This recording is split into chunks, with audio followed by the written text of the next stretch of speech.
Buenos días a todos. Les ruego el favor de que bloqueen los celulares para no interferir a los oradores. Esta es una sesión solemne muy especial para la Academia, hoy 23 de julio de 2019, en la que se recibe como académico honorario al ingeniero Jorge Arias de Grave, académico de número, quien ingresó a la Academia el 18 de agosto de 1970, se posesionó el 17 de noviembre de 1971 y disertó sobre el tema Tres cartas a Humboldt y un memorando para Caldas. Fue elegido en la silla número 21, en la silla 14, en reemplazo de don Fernando Galvis Salazar, y se posesionó el 10 de noviembre de 1983. Disertó sobre el tema Apuntamientos para la historia del apostadero de Marina de Cartagena de Indias. Hoy se le exalta a la máxima distinción que se le hace a los académicos como académico honorario. El orden del día es el siguiente: excusas, palabras de saludo del señor presidente, posesión como académico honorario del académico de número don Jorge Arias de Grave, toma del juramento, palabras del recipiendario, entrega del diploma, imposición de las insignias de la Academia. Concluido el acto académico, la familia del recipiendario ofrece una copa de vino en el Salón Alberto Lleras. Leído el orden del día, señor presidente. En consideración al orden del día, ¿lo aprueban los señores académicos? Ha habido una copiosa nómina de académicos que se han debido excusar por motivos de salud, calamidades domésticas. El académico José Antonio Campo Gaviria, el académico de número Antonio Cacua, el académico correspondiente Alberto Gómez Gutiérrez, el académico de número Adolfo de Francisco Sea, el académico correspondiente Egberto Bermúdez, el académico de número Rodolfo Segovia, el académico de número general Roberto Ibáñez, el académico de número Carlos José Reyes, el académico de número Jorge Morales, el académico de número Coronel Gentil Almario, el académico de número Edgar Bastidas, el académico de número Padre Alberto Gutiérrez, la académica Victoria Peralta. Todos ellos me han expresado y que le transmita, por favor, sus felicitaciones al colega recipiendario. Segundo, palabras de saludo del señor presidente. Señores miembros de la mesa directiva de la Academia Colombiana de Historia, señores académicos honorarios de número y correspondientes, invitados especiales a esta ceremonia. Hoy es un día muy especial para la Academia Colombiana de Historia, cuando procedemos a materializar la convocatoria pública para exaltar a la máxima categoría de miembro honorario a uno de los integrantes de esta institución que más ha sabido servirla a través de su fecunda existencia. El doctor Jorge Arias de Grave es uno de los científicos más reconocidos del país, cuyas ejecutorias intelectuales han sabido demostrar una capacidad asombrosa para influir positivamente en el avance de la academia y de los proyectos científicos. Nacido en la ciudad de Bogotá en 1922, se educó en la Universidad Nacional, en donde obtuvo el título de ingeniero civil en 1945. Allí también incursionó en la Facultad de Matemáticas y se introdujo en los temas de ciencia y astronomía. Desde la terminación de sus estudios, entendió que su lugar para el ejercicio profesional estaba en la misma universidad y se vinculó a ella como profesor de las facultades de Ingeniería Civil y de Ciencias. Más tarde sería llamado para ocupar la dirección del Observatorio Astronómico, en donde adelantó una encomiable labor reconocida por todos los estamentos científicos, labor desarrollada durante 40 años. En la Universidad Nacional pasó por muchos cargos y asumió innumerables responsabilidades, entre ellas las decanaturas de Ciencia y de Ingeniería, y llegó a encargarse de la rectoría de la Universidad Nacional. A esta academia se vinculó desde hace muchos años y ha estado cerca de todas las actividades aquí desarrolladas, hasta el punto de que siempre encontramos en el doctor de Graef, Arias de Graef, un colaborador insustituible y a un consejero permanente a la hora de definir las grandes políticas de esta institución. Aquí lo hemos visto disertar de manera habitual con sus interesantes trabajos de investigación sobre ciencia, aparejados con los más complejos escenarios de la historia nacional, en donde también ha sabido describir personajes y proyectar las acciones de los protagonistas sobre el desarrollo de nuestra nación. Jorge Arias es sin duda un intelectual de una enorme valía. Su dedicación a la academia es de tiempo completo y siempre lo encontramos en medio de proyectos que él sabe argumentar y proyectar sobre los objetivos básicos de sus propósitos. Cuando esta academia resolvió concederle esta exaltación, notamos la inmensa alegría entre todos los miembros como una muestra significativa de un reconocimiento a quien merece el tributo por el esfuerzo, la consagración y el alcance de los resultados. ¿Qué significación tan grande podemos experimentar en el interior de esta institución al comprobar que un superior talento como el aquí reconocido ha estado de la mano en todo lo que significado ha tenido para el discurrir de nuestra institucionalidad? Muchas gracias.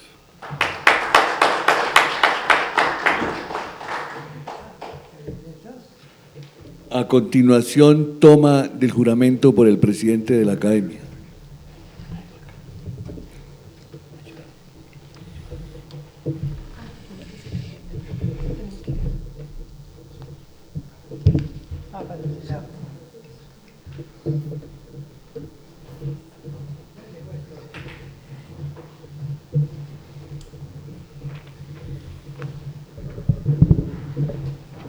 Nos ponemos de pie.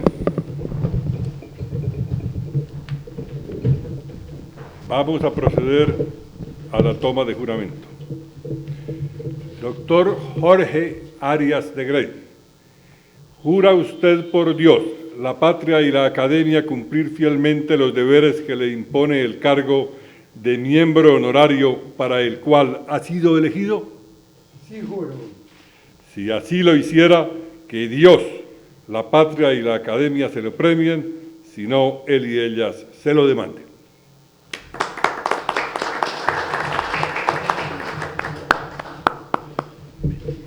A continuación, el recipiendario hará una disertación que él considera, me hizo la advertencia antes de empezar. Agradezco profundamente esta distinción de la cual he sido yo hoy objeto y quiero contar cómo fue que yo vine a caer en la historia. Si cuando estaba estudiando en el bachillerato en la universidad, los cursos de historia se hacían los más aburridores que podían existir, los peores de todos los cursos. Pero ocurrió algo muy particular que fue lo siguiente. Yo en realidad estaba interesado únicamente por las matemáticas y la física y las matemáticas, y entonces al terminar el bachillerato, la única manera que uno podía avanzar en esos temas era entrando a la Facultad de Ingeniería. Entonces estuve estudiando en la Facultad de Ingeniería y aún antes de terminar los estudios fui nombrado profesor de la facultad y me encargué de un curso de electrotecnia. Y una vez retirado, estuve unos 5 años como profesor de física, la física de primer año. Después suspendí esa relación con la universidad, pero ocurrió después cuando la Unión Soviética lanzó el primer Sputnik, el primer objeto en órbita alrededor de la Tierra. El director que había en el observatorio dijo unas cosas completamente equivocadas en una entrevista de los periódicos, que eso eran mentiras, que eso era imposible, que eso no se podía hacer. Y naturalmente esas declaraciones cayeron muy mal en la universidad. Por otro lado, yo me había aficionado a 2 cosas: a la astronomía, porque mi padre nos había regalado a los 4 hermanos unos libros de geografía y de historia que tenían un volumen dedicado a la astronomía, al cielo, y yo me la pasaba siempre mirando ese libro. Era de un español, el doctor Comas y Solá, del Observatorio de Barcelona. Entonces, por la época, un poco antes del lanzamiento del Sputnik, yo había visto desde la mansarda de mi casa por las tardes y por las noches un cometa muy bonito y se me ocurrió fotografiarlo. Había que hacer una fotografía de tiempo y poder seguir con la cámara el objeto que se movía por la rotación de la Tierra. Entonces, como tenía el teodolito de la oficina en mi casa, en la mansarda, se veía muy bien el cometa. Fabriqué una adaptación en madera para atornillarle la cámara fotográfica al teodolito. Y con los tornillos de movimiento lento del teodolito podía seguir en el retículo la imagen del cometa. Le encargué a uno de mis hermanos que apretara el obturador y que lo soltara cuando le dijera, y en esa forma saqué una fotografía. Como tenía todo el equipo para revelar, la revelé inmediatamente. Cuando me di cuenta que la fotografía salía muy bonita, llamé al tiempo y por unos 20 minutos llegó la chiva con empleados y todavía yo les entregué sin acabar de secar el negativo y salió publicado entonces en el periódico la fotografía del cometa. Eso pudo haber servido para que cuando al final de ese año falleció el director del observatorio, y en esa época el observatorio estaba adscrito a la Facultad de Ingeniería, el decano me llamó y me ofreció el cargo de la dirección. Y me dijo lo siguiente: la biblioteca de esa institución es formidable, es magnífica, y no le vamos a poner clases a usted para que pueda estudiar en los libros que hay en esa biblioteca. Y eso fue lo que hice yo al llegar. Me di cuenta, naturalmente, que yo estaba un poco menos alejado que de cualquier otra cosa de la mecánica celeste.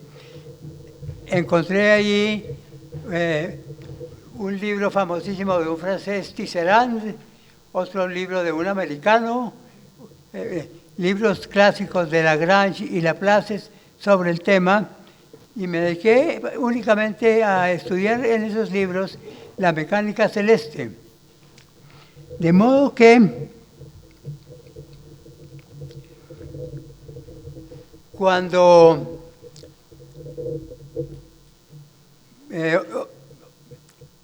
la Unión Soviética lanzó el primer objeto alrededor de la Tierra, se puso el tema muy digamos, muy de moda, y yo inicié una serie de publicaciones sobre ese asunto. Y además, estando ya como director del observatorio, quedé ya perfectamente enredado en el tema, pero con la historia ocurrió otro fenómeno. Un poco después de haber sido nombrado director del observatorio, hubo una celebración tal vez en homenaje a Humboldt, y la universidad, en colaboración con las academias, resolvió hacer una sesión conmemorativa. Y claro, me encargó de que yo hablara por cuenta de la universidad.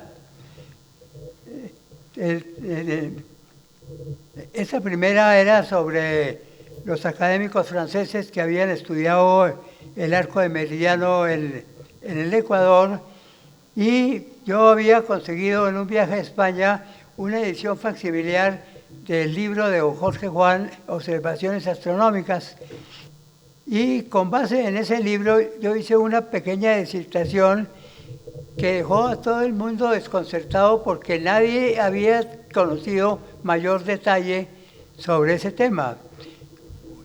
Asistió a esa región, asistieron unos miembros de la Academia de Historia, y uno de ellos me dijo: usted tiene como buena pinta para la historia.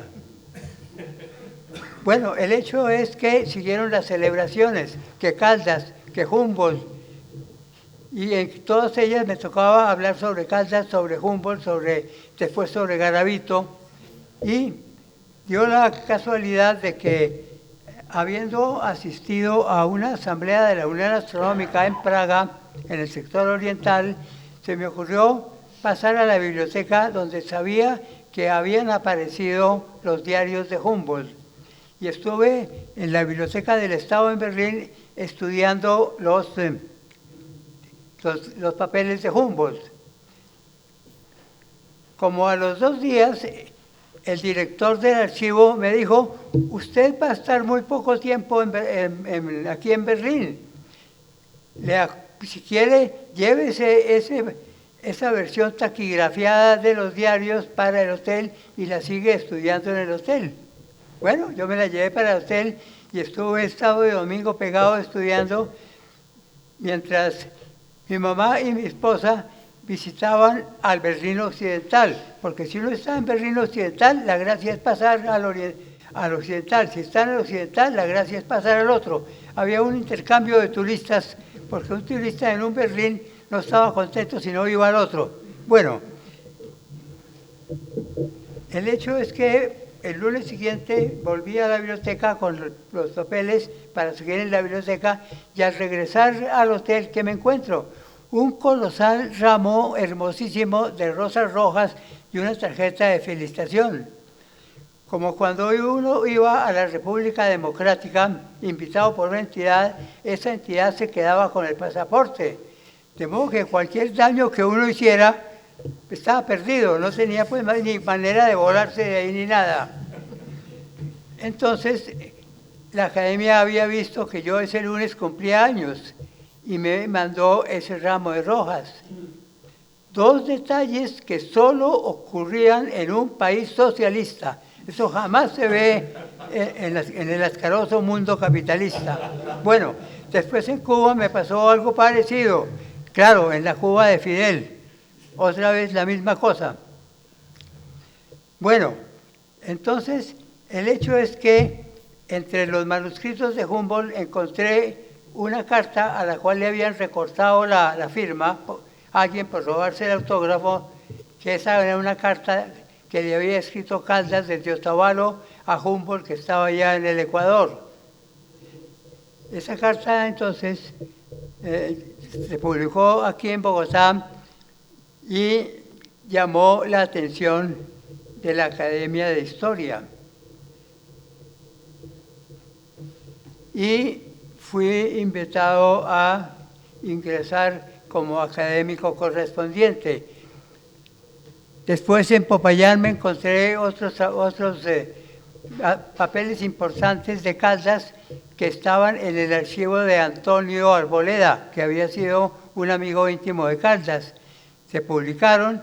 Entonces, el hecho es que quedé metido en la historia. Por otro lado, conocí mucho trabajos de unos historiadores ingleses marxistas del siglo XX que revivieron la idea de Marx. Los llamaban los purificadores del marxismo. Y hubo un francés, Pierre Vilar, un español, un italiano, Gramsci, que seguían la misma línea. Entonces yo me dediqué a estudiar a Marx, sabiendo que Marx y la historia, Marx y la historia como ciencia son la misma cosa. Me entré en ese campo, pero no muy directamente, sino por el lado de estos ingleses, italianos, franceses y españoles. Entonces,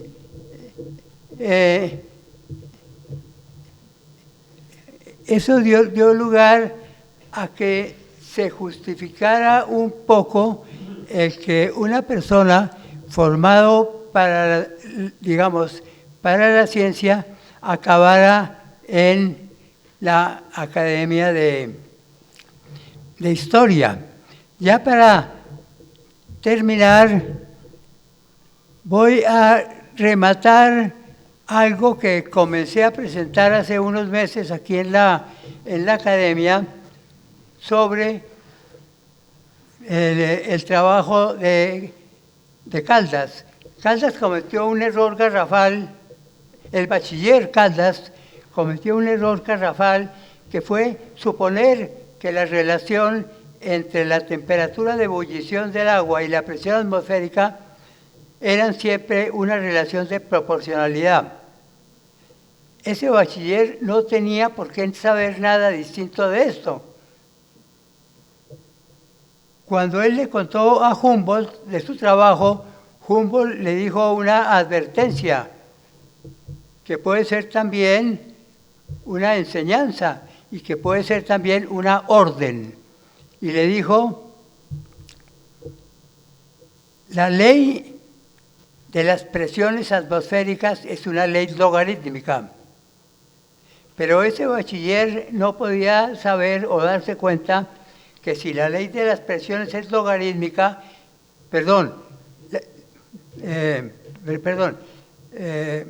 Humboldt le dijo, la ley de las densidades es logarítmica.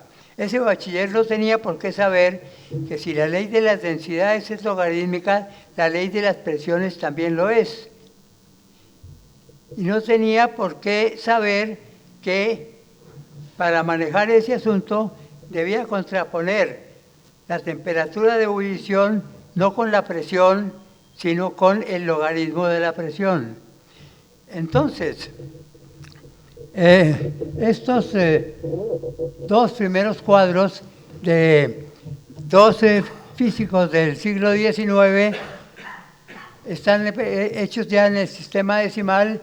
La primera columna muestra las temperaturas de ebullición, la segunda la presión en milímetros, y se sigue haciendo los cuadros de diferencias. Es decir, segundo menos primero, tercero menos segundo, cuarto menos tercero, da una diferencia. Se ve que las diferencias son diferentes. El error que cometió Caldas, porque Caldas suponía que esas diferencias eran iguales. Este otro cuadro de otro es muy parecido. Bueno, tiene las siguientes diferencias hasta que ya lo que se maneja son milímetros o fracciones de milímetro. Ya no hay para qué seguir. Bueno, ahora miremos otros dos cuadros. Esos dos cuadros creo que los había presentado en la reunión de hace unos meses. Esto es un cuadro que se basa en un folleto que publicaron los doctores Darío Rosso y Tomás Aparicio, dos ingenieros que trabajaban en el Instituto Geográfico Militar. Y el cuaderno está editado por el Instituto Geográfico. El profesor Darío Rosa Martínez fue profesor mío en la Facultad de Ingeniería. Los cuadros de Rosso y Aparicio, es muy similar a los cuadros anteriores. Le agregué un dato más para indicar cómo al final ya se maneja apenas del orden de un milímetro. Bueno, este otro cuadro que elaboré está basado en lo siguiente, en tres cosas que completamente independientes la una de la otra, pero que deben existir. La primera está basado en las medidas de Caldas. Las medidas de Caldas eran extraordinariamente bien tomadas. Él era un magnífico lector de escalas barométricas y termométricas. Caldas hubiera sido, el bachiller Caldas hubiera sido un magnífico asistente que le tomaba los datos a un científico de verdad, porque él no tenía por qué saber nada fuera de tomar los datos. Entonces, está elaborado con los datos de Caldas, por un lado, a los cuales se les aplica lo que le había dicho Humboldt, es decir, relacionar temperatura de ebullición con logaritmo de presiones. Y siguen hasta terminar en milímetros. Entonces, eso me indica tres cosas. Primero, que las medidas del bachiller Caldas fueron muy exactas. Segundo, que la información que le dio de Humboldt era absolutamente correcta. Y tercero, que mi calculadora Hewlett Packard 50G no comete errores, porque las tres condiciones son indispensables. Entonces, este cuadro deja perfectamente en claro cómo las medidas de Caldas eran maravillosamente bien tomadas, pero su manejo fue equivocado. Cómo la intervención del consejo de Humboldt era correcto y cómo las operaciones se hicieron sin ningún problema con esa calculadora. Con esto doy por terminada esta locución y agradezco nuevamente la distinción que me han ofrecido y cómo diablos fue que un ingeniero vino a acabar en este púlpito en el día de hoy. Bueno, muchísimas gracias.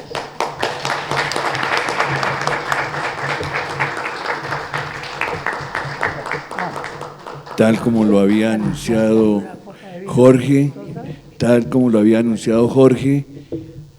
hoy remata la intervención que tuvo la vez pasada y que generó tantos comentarios desobligantes en el pasado congreso sobre Caldas, cuando él dijo: yo pertenezco al gimnasio moderno y soy gimnasiano.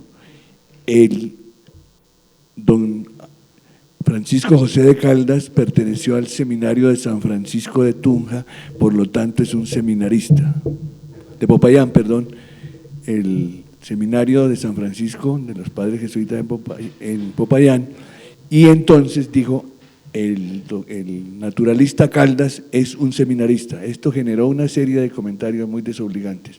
Esto para terminar de acotar el comentario que ha hecho. De manera que felicitaciones. A continuación, continuamos con la sesión y la entrega del diploma. República de Colombia.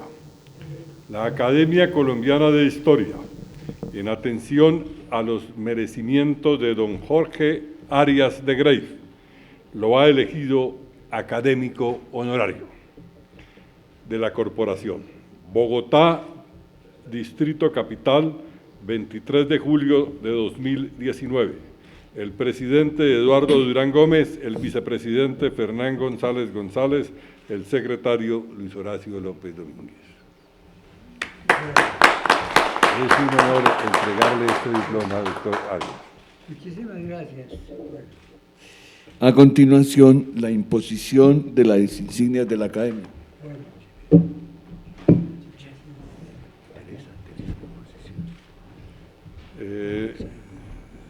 Quiero solicitarle Gracias.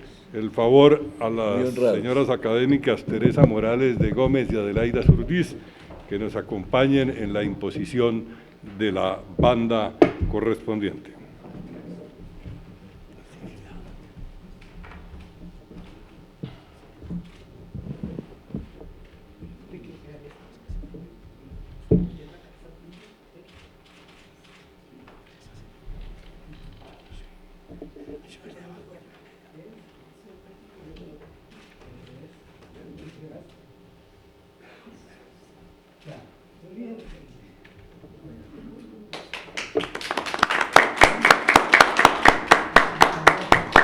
Vamos a quitar la foto.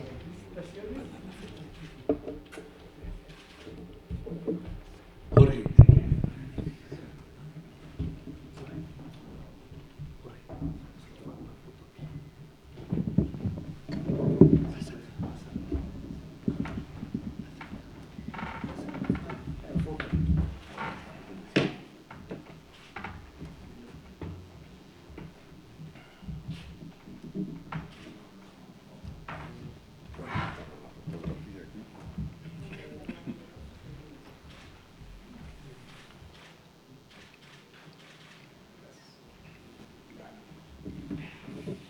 Señor presidente, concluido el acto académico, la familia del recipiendario ofrece una copa de vino en el Salón Alberto Lleras. Me permito informarle a los académicos que de acuerdo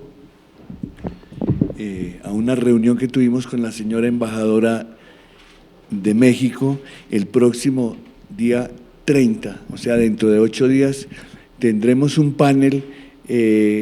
Ustedes saben que este año ha estado dedicado por la UNESCO a las lenguas indígenas. Será un panel con la participación de ella. Ella es doctora de la UNAM. Hace 20, 30 días inició su misión diplomática, nombrada directamente por el presidente López Obrador, y quiere que se haga entonces un panel en el que participarán ella, un lingüista que vendrá de México para ese acto, y por parte de la academia Inés Arias, quien hablará sobre Ezequiel Uricochea, el primer científico en trabajar sobre gramáticas indígenas, y Roberto Pineda, que es experto en lenguas y hablará sobre el panorama de las lenguas indígenas en Colombia y las políticas de Estado.